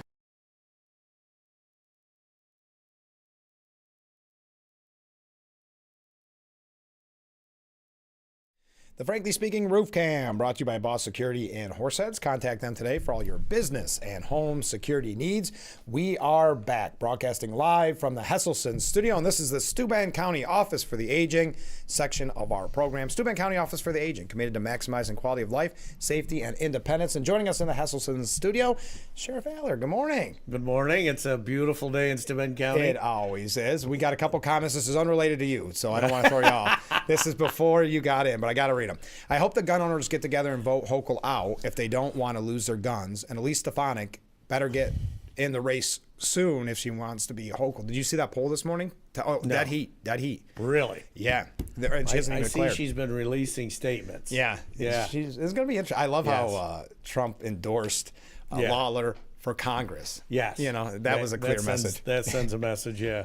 Another comment, I'm just wondering what happened to the no tax on Social Security. Suddenly, unless I missed something, that's off the table. Well, I got you off the camera almost. Off the table, not mentioned again, seniors lose again. No, it's not off the table. They have to do it in a different way. It's not completely like the no tax on tips. It's because of, but that is still in the works. Don't worry. 6 Democrats have died in office over a few months. Yeah, that was interesting. Have you seen that? 6 Democrats have died in office this year. Oh my. There's a very big piece if you get a chance at the New York Post on it this morning. Okay, morning. Well, good morning. Just wondering, did any other governor put COVID-infected patients in nursing homes? Not that I'm aware of. Not that I've heard of. No, I think Cuomo would be running on that, to be honest. And there was a lot of investigations, local investigations during COVID due to that. Mm-hmm. And, he actually has the audacity to run as mayor on his COVID record. Legacy. Yeah, right? Well, the one he manufactured. Yeah, exactly. That book. Yeah. Mark writes, I wonder how many innocent people were 86th by Cuomo during COVID, not the fake or covered up version. Well, at least 15,000 is what that one group reports on. So, hey, how you doing? I'm good. How are you? Comments are over. Sorry about that. No, I don't ever apologize for the comments. The comments are great. They're good. Okay, but it's unrelated to our interview. So I wanted to mention, because what a moving event every year, the 10th Annual Law Enforcement Memorial Service. It's hard to believe it's been 10 years. It does. And you've been around for most of them. And every year we try to add something new to the Memorial Park and into what we do. And I see Nick Clark's dad there every year. Yep.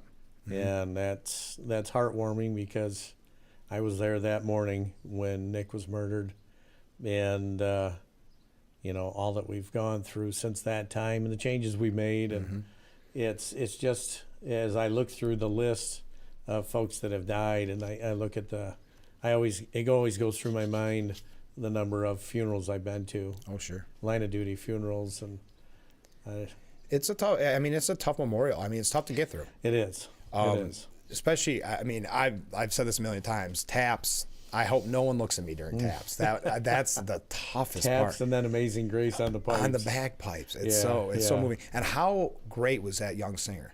She was amazing. How do you get these young singers that don't have any nerves whatsoever? I know, she popped right up. Yeah. Boom. Boom. And away she went. Yeah. And nailed it. Wonderful. She was so good. So I wanted to start on that note. Now we get into the kind of the nitty gritty, if you will. And I think you know what that is. Is there any update on the appeal? I got notified by my attorney this past week that the county filed yet again, filed for a 30-day extension of their ability to appeal. Okay. Which I guess they're kind of guaranteed in the law, according to my attorney. How many times can they do it, I wonder? Just once. Just once, okay. Well, they can apply more than once, but they're kind of guaranteed once. Okay. Then, it kind of begs the question of why? Mm-hmm. Why? Because you're wasting more taxpayer money just to file, because that was another attorney document that had to be created. Great and filed. point. Yeah. And what's your plan? What are you looking at? Yeah. And why are you waiting another 30 days? Yeah. How have you not made a decision yet? If this is a good decision, wouldn't you jump on it right away? Would have already jumped on it if they thought they had an opportunity. Have we heard any comments from them? No, nothing. Absolutely so everything is kind of done in secrecy. We just have another extension. Once again. What does it feel like for you personally to just almost like keep toying with you with a 30-day? Because this is 30 more days where it's on your mind. Right, and it's just another, to me, it's another example of the county trying to exert some sort of control or what. Yeah. I don't know what. But, it's sad because this costs the taxpayers money every time they do this. And, as we look at this, why this is the most disturbing thing to me. Over the past several years, I've seen this increase, is the amount of things that are done in secret behind closed doors. Yeah. And at times, I think it feels like the administration of the county, their default is to do things in secrecy rather than transparently, which they're required to do. Right. And they were exonerated by the judge. Yes. About the secrecy. Don't you think you'd err on the side of caution at this point? Well, and it feels like, in whether it's true or not, it feels like they're doing things behind closed doors because they know they're wrong. Yeah. And when you're doing things that you know are wrong, you don't want people to see. You don't want it on record. And I think for a long time, up until I finally said no, they got away with that. They would do things they knew they shouldn't do. Right. And nobody challenged it. When you look at the 2 extensions of the term limits, which were set by public referendum. Yes. They said, we don't think we have to go back to public referendum because we didn't think it needed it in the first place. Well, it doesn't matter. Parity of legislation tells you if it's set by referendum, you can't change it without referendum. And if you look at the county charter, it says right in the county charter that the current administration helped write that you can't change the terms of an elected official without going to public referendum. Right.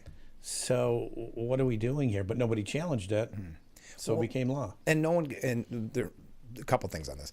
The problem is there's no coverage because they are secret. And in the media, and this is not a knock on anybody in the media, it's just that it's almost if you don't get a press release, you're not, the days of investigative journalism are probably long gone. Yeah. So if they can stay silent, you're not going to see the, I bet you, other than this program, I don't know if anybody's reported on the appeal, the 30-day. Right. And that's not a knock on anybody, but it's just, so it's, everything is done in secrecy, and that's plays in their favor in this.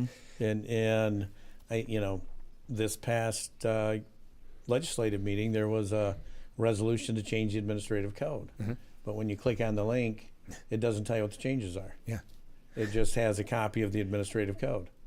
And so what are the changes? A, so that we can follow them. Right. But also B, what prompted the changes? What are they? And the last time they wanted to change things, I sent them a letter from the Sheriff's Association saying, hey, you can't do what you want to do. So now we don't publish what the changes are. Okay. All right. Following along at home. One quick question. This is inside baseball. Do you think the term limits will be changed again in 2 years? We'll move on from that question. I think there'll be a challenge if they try to. Yeah. We'll put it that way. Just a certain date coming up in 2 years. Mm-hmm. Do you have like one of those debt ceiling clocks in your office that shows how much the county's wasting? So, as you well know, my wife foils all of these. And that's, quite frankly, it's paid off in spades. Oh, yeah. In 2021, when the then chair, Vanetton, threatened to take away my indemnification the first time, and then in his deposition said he never threatened, through FOIL, we found a week later where they requested Phillips Lytle, the attorney's firm out of Buffalo, to research how to take away the sheriff's indemnification. Oh, my goodness. Yeah. So what is technically, let me show my ignorance here, or maybe just I shouldn't word it that way, just so people catch up. What exactly is it that they're going to appeal? Nobody knows. Yeah, that's why I'm There's confused. no damages. No.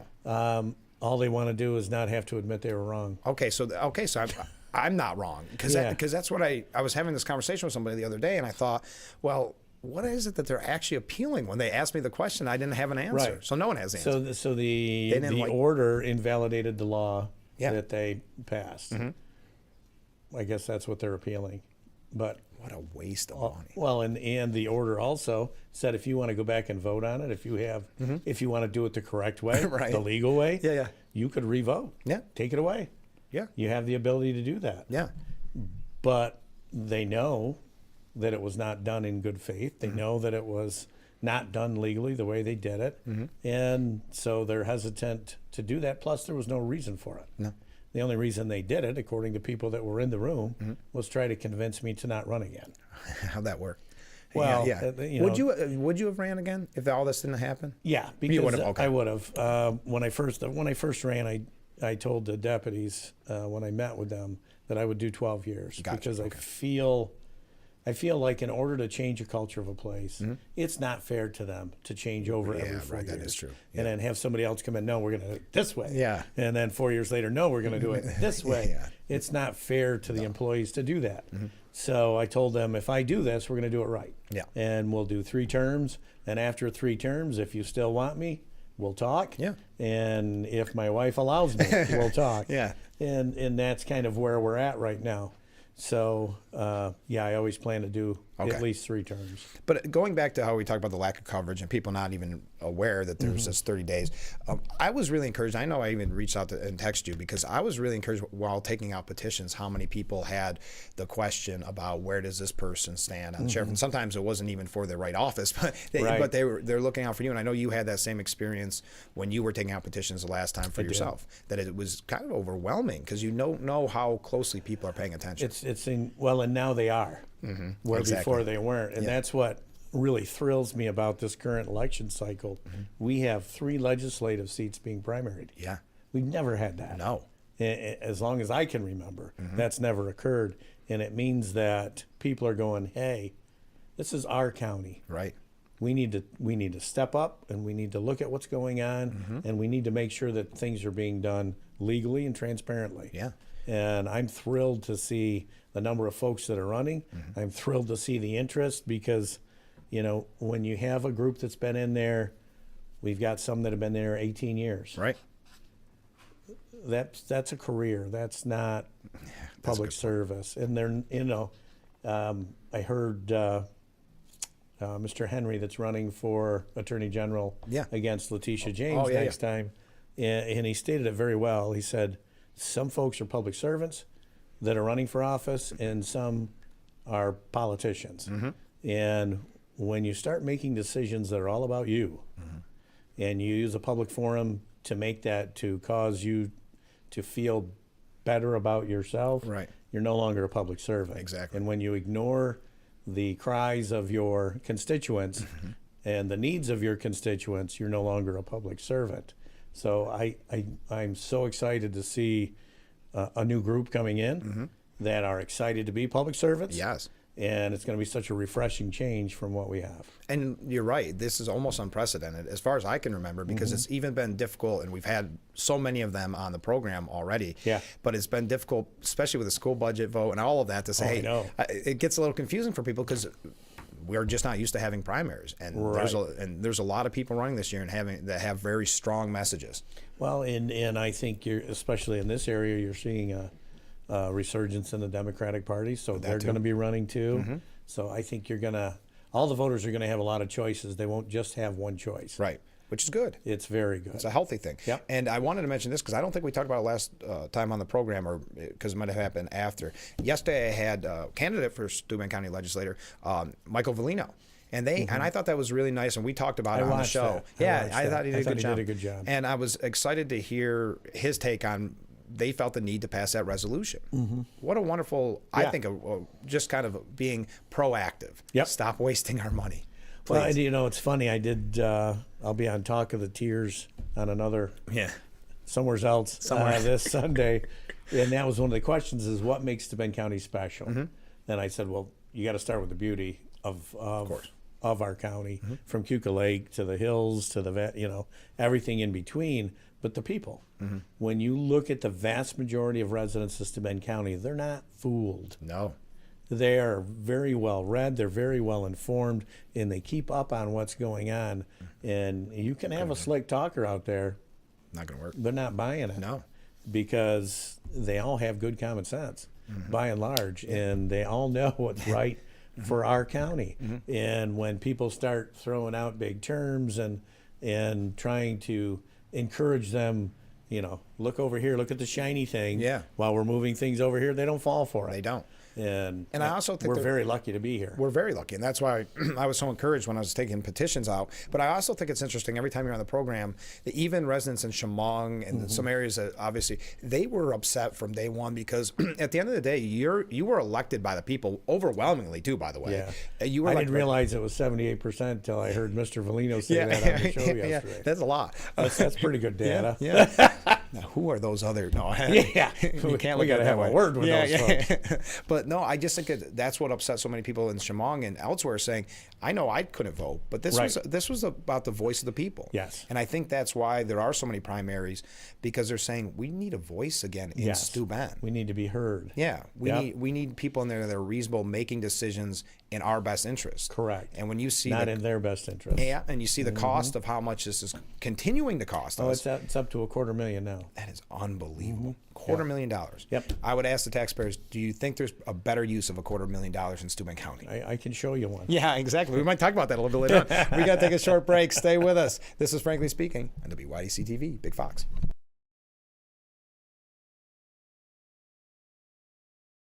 Attention, Elmeron may lead to vision loss. If you have suffered vision problems after taking Elmeron to treat bladder pain, call the Hearn Law Firm.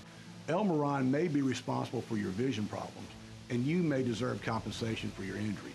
If you took Elmeron and now have vision problems, call the Hearn Law Firm at 888-308-3866 right now. You could find out if you qualify in less than 2 minutes. Call 888-308-3866 for your free case review. When you walk with Snuggle, your loved ones will feel at home. On center stage, at the school dance, or away from home. Cuddly softness, long-lasting familiar freshness. That's the Snuggle promise. Snuggle, the comfort of home. It's the 25th Waterfront Festival and Cardboard Boat Regatta. A day full of fun for all ages. Register at watkinsglen.com/waterfront festival. Hope that boat is sturdy for the big day, June 14th.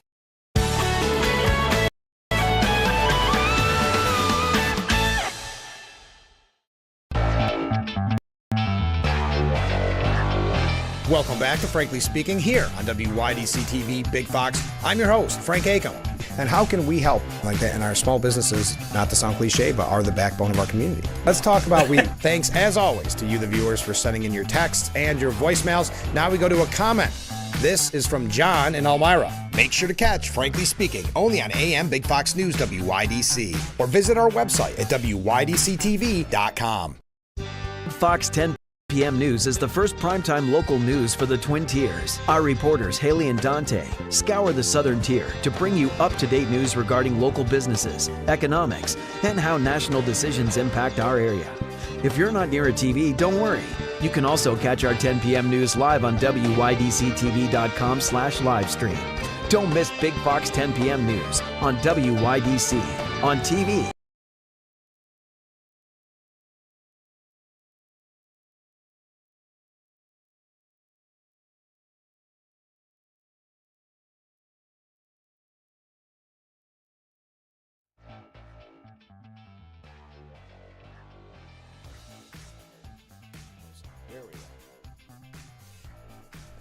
The Frankly Speaking Roof Cam, brought to you by Boss Security and Horseheads. Contact them today for all your business and home security needs. We are back broadcasting live from the Hesselson studio, and this is the Steuben County Office for the Aging section of our program. And joining us in the Hesselson studio, Sheriff Allard.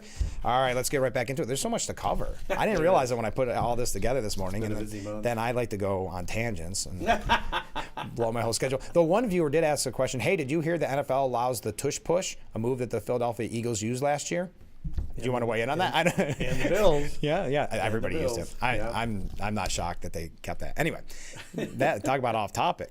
Let's talk about the staffing analysis. I think last time we were just in the process of this all kind of coming about. Yes. Could you tell us about that? Yeah, so we looked at the current staffing of the sheriff's office in wake of the questions about our overtime and really took a deep dive as to where it should be responsibly. And by responsibly, I mean the fact that we've gone from 7 full-time to 3 full-time police departments in the county, and we've seen a reduction in the state police in the county and across the state. Right. And all of these areas, we just had another homicide a week ago that we investigated, and it's a more dangerous society right now, and it's a more transient society. And with bail reform, the number of arrests continue to go up every year. Yeah. So responsibly, what should we have out there? And we use comparables. We looked at other counties of similar situations. I thought that was interesting how you did that, because it actually worked out mathematically that you could. Very well. Yeah. And so we obviously need an increase in the number of deputies, a vast increase. And when you talk about the $250,000, what can we do? Well, we just got a grant for 2 new cars, so with a $250,000, we could put 2 new deputies on right now. Yeah. Boom. But we did the presentation, and I had the 2 lieutenants do a good chunk of it, and the undersheriff, simply because I found that if I do the presentation, there's a segment of the legislature that just doesn't hear it. Right. They just shut off. Yeah. It's the reality of the situation. So they listened as the lieutenant spoke about going on calls by themselves and with no one else in the county. And in the distance that we talked about, I think, last time. Traveling a half an hour from call to call. Yeah. And I believe they heard us. And I'm hopeful that they have I gave them a plan, a 5-year plan to be able to accomplish this. I'm hopeful that they follow through on the budget. Cautiously optimistic. I am. I am. There's some folks on the legislature that really want to do good work. There are. Oh, I agree. I've never wanted to paint the legislature as a whole as this big monster. Right. Because that's not the case. Right. There are several members that are super committed to their community and are there for the right reason. Right. We just don't hear about them that much. But I believe that they are, and Legislator Horton from Campbell said immediately, let's look at putting 2 on this year. Oh, great. And then he says, I'm not going to guarantee we're going to do your whole plan, but let's look at what we can do in the budget over the next few years. Isn't that what we always wanted, was a conversation? Let's just have the conversation. Correct. Instead of always kind of quashing everything that or suggest. submit it and we'll talk about it behind closed doors. Yeah. And then we'll tell you what you're going to get. Yeah. And so it felt like this is how it should work. And I was excited about that. Good. And happy that we had the people there to speak instead of me. But well, you can go to less meetings now. That would be lovely. Yeah. So I think it's going to happen, at least to some extent, responsibly. They really need to follow the plan. Yeah. But we'll see what happens. Then we've got to find the people to hire. Yeah. And we will. We've got some folks coming up. It's funny right now. I've got 3. They're all sons, but 3 sons of current employees that are 2 are in the academy and 1 is getting ready to go in the academy. And they're interested in being part of the team. Yeah. So that's kind of neat. And speaking of being a part of the team, how are the new corrections officers? So far, so good. I did hear yesterday that the state is reversing course and offering some of them to come back. No harm, no foul. Yeah.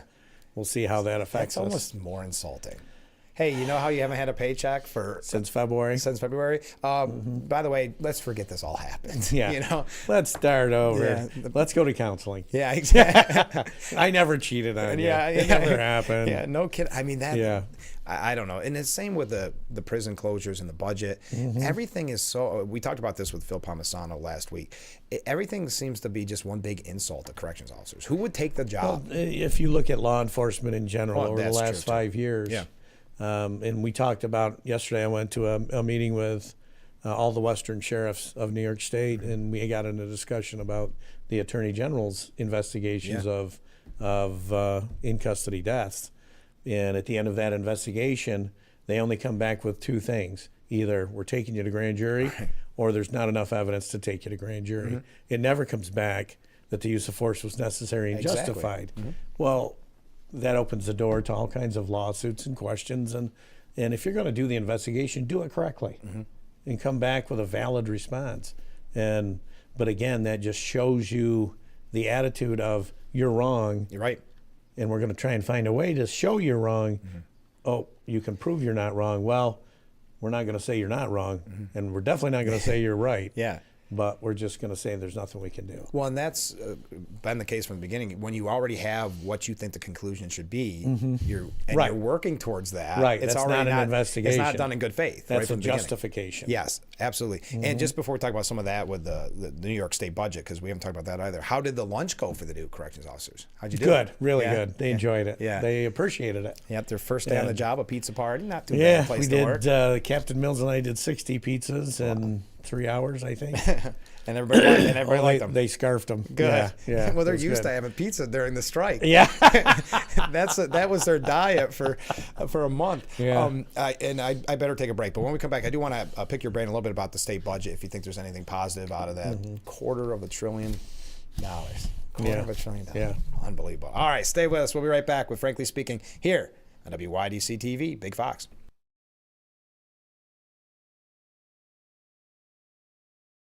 Your tap water is delicious. I know, right? It's this Culligan Smart drinking water system. What do you think is going on in there? I'm smelling a touch of chlorine. Yeah, I'm detecting some PFAS. I'm also getting notes of lead. Perfection. Sending it up. Here we go. Certified to reduce more than 70 contaminants. It's like having your own team of water experts. See the smart difference at Culligan.com. From laminate and vinyl to tile and wood, Floor & Decor has more options for pros, homeowners, and anyone looking for the right look at the right price. Your next beautiful space is at Floor & Decor. When you're online, don't forget to visit our Facebook page at Big Fox News. Catch up on news from the Twin Tiers. Vote on the daily question and hear about local events. All on Facebook.com/Big Fox News. Anyone, anywhere can record crimes as they happen, and we're going to watch them right here. He just took his arm.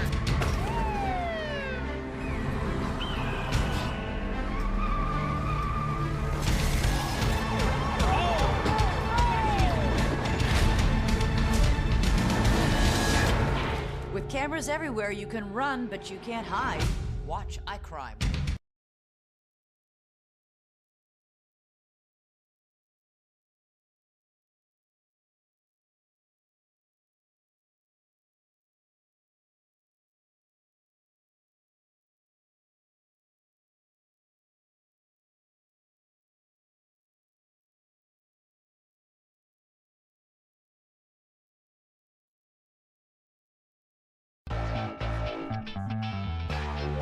The Frankly Speaking Roof Cam, brought to you by Boss Security in Horseheads. Contact them today for all your business and home security needs. This is the Steuben County Office for the Aging section of our program, and joining us in the Hesselson studio. Isn't this great to have this many sponsors? It is. Yeah, we love and thank them all. But joining us in the sheriff, the sheriff, excuse me. And I got to tell you, the Office for the Aging has really expanded their footprint. They're doing great in what they're doing to help folks. So it's good to see. Yeah, and they have an upcoming meeting. I don't have the date right in front of me, but about kind of these scams and fraud going around affecting seniors. You hear about it every day. It's so sad. So what did you think, speaking of scams, what did you think about the New York State budget? It's still not clear. No. All what's in there. I know some of the things that are not in there is we pushed a bill and we pushed it towards the budget to try and make our school resource officers part of the state aid package through BOCES. Yeah. So that didn't make it. We tried to get the maximum earnings for a retiree raised. It's still $35,000 a year. Okay. Tried to get that raised. That didn't. We were told it would make it. That didn't make it. Some of the things that I'm excited that they're not in the budget, but they're still being worked on, and they've made it out of committee with the Assembly and the Senate. Is we have a bill to give confidentiality to peer counselors. Oh, okay. For first responders. Yeah. That's still moving forward, Okay. so I'm excited about that. Good. We've been backing that, but yeah. I mean, first of all, I think the mask ban. I don't know why Governor Hochul took such a strong stance on that, and said we're going to fight, and then it's got no teeth. Like always, Right. This is what she does. Well, and again, you look at so much of what comes out of the budget. It's specific to pander to a specific group. Yeah, so she can put the press release out and say, well, we're really... I did it. I know, and that's what she realized after Lee Zeldin that she's got to do something about public safety. Right. But she never does, No. just enough that she can have the press release. And right. And that's what I think with the Discovery. Yeah. Better than nothing. I mean, right. It's unfortunate that that's how we always respond to the budget. I guess it's better than nothing. Yeah. Well, when you move the needle from here to here, right, and then you get it back to here, you go, oh, well, that's better than here. Yeah, it's sad. Yeah. That's the loss that we've accepted, I guess. Yeah. We were talking about corrections officers earlier, and I didn't get a chance to ask, how was unity in the community with Dr. Coleman? It was good. Yeah. It was well received. Oh, good. I told Mayor Mandel, I'm like, you got to work on your scheduling, because the last one we had was outside in the rain, and then we had this one and it was 80 degrees. It was and a beautiful sunny. day. Yeah. That's funny, but it was well received, and good. I've known Mayor Mandel for a long time. First as the jail superintendent down in Chemung County. Oh, that's right. And he does a good job. He does a very good job, and he's very passionate. And I thought that was well done, and it was well delivered. And Senator O'Mara delivered a very good message, and obviously Tom Santulli always does. And it's something I didn't realize it till I heard Sheriff Schramm's letter read how much of his family was in state corrections. Oh, really? I didn't. A couple of uncles and cousins, and Yeah. but that's the way it is in Elmira. If you're an old Elmira family, you've got a lot of folks that have worked for the state, and who knows what the next three are that are closed. I know. The cynical side of me worries that a vindictive governor might target this area again. An area that doesn't vote for her. Correct. There's that part to it. Yeah. But that's going back to the corrections officers. So these people put their life on the line every day. They've got a very difficult job, a stressful job. Now you have with the HALT Act, we can go into all that. But also, just to add salt to the wound, you could be told in 90 days you have to uproot your family because we're closing your prison. Either you want after 20 years. After 20 years, you can drive 3 hours, or you're going to have to move. Yeah. In 90 days, it's impossible to uproot your family. Correct. Well, and it's impossible for them to close the facility in 90 days. Right. I mean, that's why it's supposed to be a year. That's it only makes sense, but we don't necessarily make a whole lot of sense with our state budget. No, I also like with the budget, to also get on a tangent, I like that we're depending so much on the feds, because I have a feeling that's going to go well. But then, to Governor Hochul's credit on this one, she put the checks and balances in there, so it's pretty much up to her on what she can talk. I will tell you this, we had our Western Sheriff's meeting, and Sheriff Milby from Wayne County is on because he has a northern border county. He's on the National Association of Sheriffs, Border Sheriffs, and he just went down to Texas for a week and met with them, and the border crossings since the first of the year have reduced by 95%. Wow. 95%. And why don't you see that anywhere? You don't see that anywhere in the media. Success, in the northern crossings, he checked with the district over here that covers us in Vermont, and they're also down 95%. That's great, because that was something that was so overlooked. And I give Congressman Langworthy a lot of credit, because he brought this up, I want to say relatively early, because most people, when you think the border, if I say the border, you're not thinking to the north. And that was becoming Falls. that was becoming a huge issue. And actually, the Border Patrol reported to him that right now the biggest movement is folks when ICE comes to town, they're crossing the border northerly into Canada to get away. Oh, interesting. And that's what they're seeing in their section right now. But the Mounties have upped their ante and are capturing folks and saying, whoa, no. Yeah. Oh, interesting. All right, we got to take our last break, wrap up this hour, get your last minute questions in for the sheriff, and we're going to end on all good notes. I saved all the good ones. That's awesome. End. Yeah, finally, once. I'm sure I'll change that in a minute. Stay with us. We'll be right back.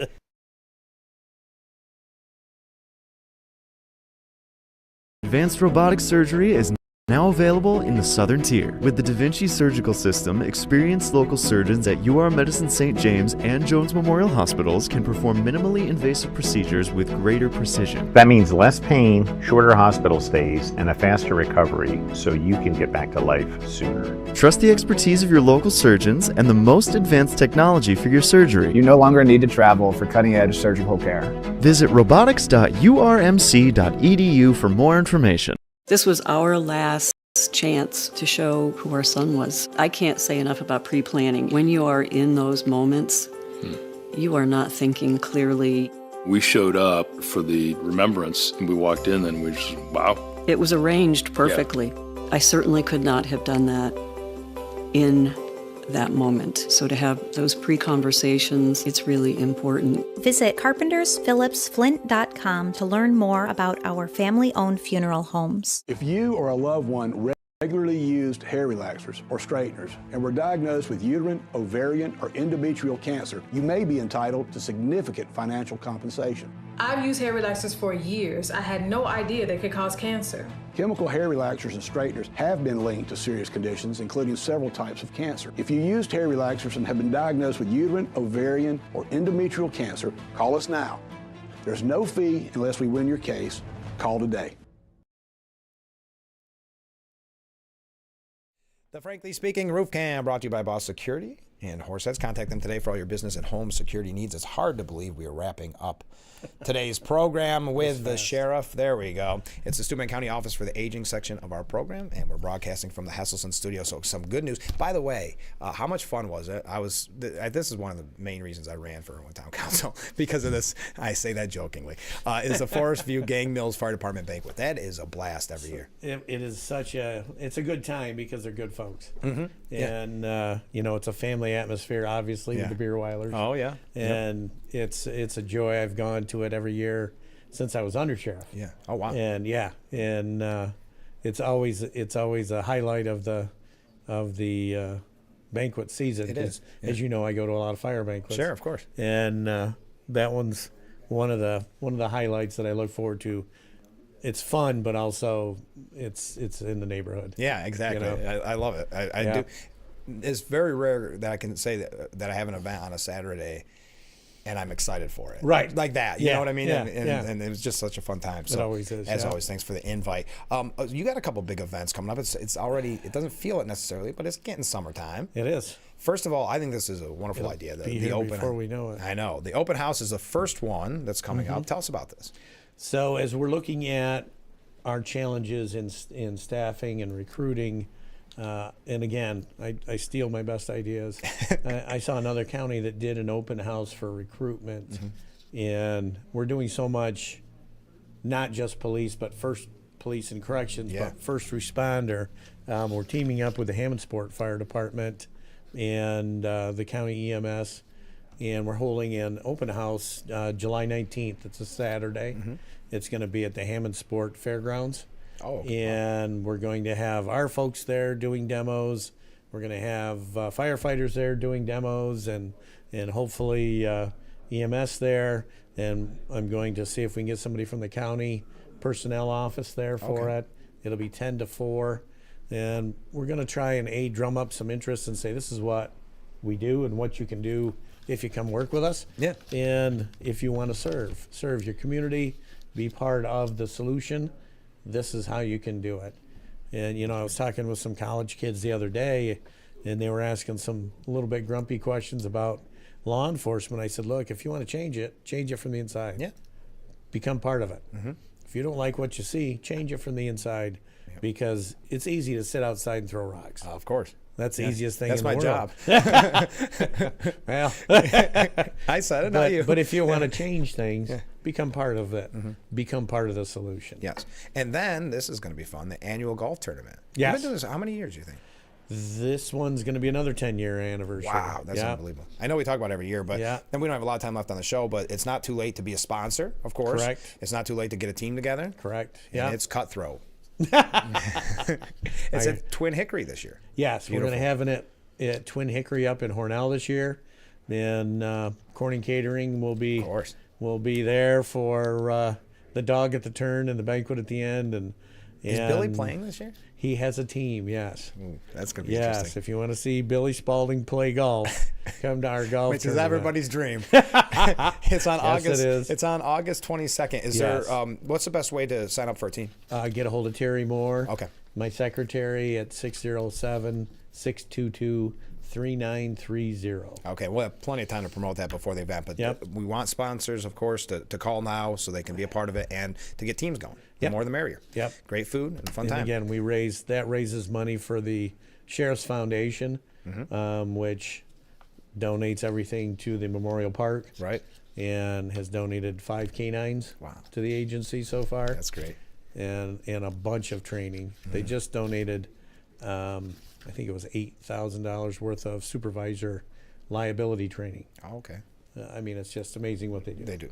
And finally, just because I don't want people to be upset, boaters course. Yep, every month. Every month. That's simple as that. Yep. You have to have your license. Yes. And actually, we had our Cuca Lake Association meeting a week ago, and there's a little wrinkle. If you rent and you're over 18 and you're from out of state, you don't have to have it as long as the renter has one, the person renting, and gives you a safety course. Yeah. And they're responsible for you. Yeah. We had a viewer bring that up after you were on the last time. I read it on the air, and I said, that's a very glaring loophole. It seems like that should be maybe looked at a little bit. Yeah. Well, they did that when they first went with PWCs. You could ride one without, if you stayed in a certain specific area. Okay. I see. And that, but if you're operating other than renting, anybody, doesn't matter your age, doesn't matter how long you've been doing it. Yeah, that's the big point. You gotta have it, and you can do it online. My son just did it online. He said it wasn't horrible. Yeah. So if you can't get into a class, you can go to the New York State Parks and Recreation website, and you can do it online too. Great. Well, we are at time. Sheriff, thanks for giving us so much time this morning. Yes. Let's do it again next month, okay? It's always enjoyable, yes. And tomorrow on the program, tune in, Joe Sempolinski, former Congressman and Assemblyman Joe Sempolinski. So join us tomorrow and every weekday morning at 6 for Frankly Speaking, only on Big Fox. We'll see you tomorrow.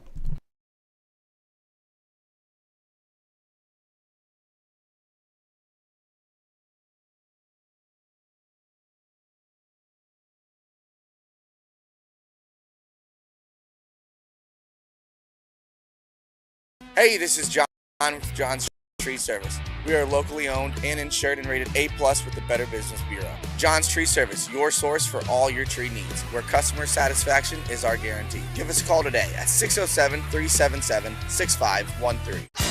When you think swimming Pools, think Hesselson's. Hesselson's offers expert advice, professional service, and a complete line of chemicals and accessories. Replacement liners, motors and pumps, automatic vacuums, skimmers, ladders, steps, and more. Hesselson's has it all. Do you have a chemical question? Come in for Hesselson's free computerized water analysis and the widest selection of chlorine and specialty chemicals. With Hesselson's help, you can clean up any pool problem and swim in sparkling clean water. Let Hesselson's show you how easy it can be to take care of your swimming pool. Remember, it's always fun to poke in the corners at Hesselson's. Imagine a world where all of your health information is effortlessly organized in one place. With MyChart, accessing your information is simpler than ever. Every detail of your health is at your fingertips, from medications to test results. Communicating with your providers has never been easier. Take control of your health journey with MyChart and carry your records wherever you go. Visit centralishealth.org/mychart to sign up today.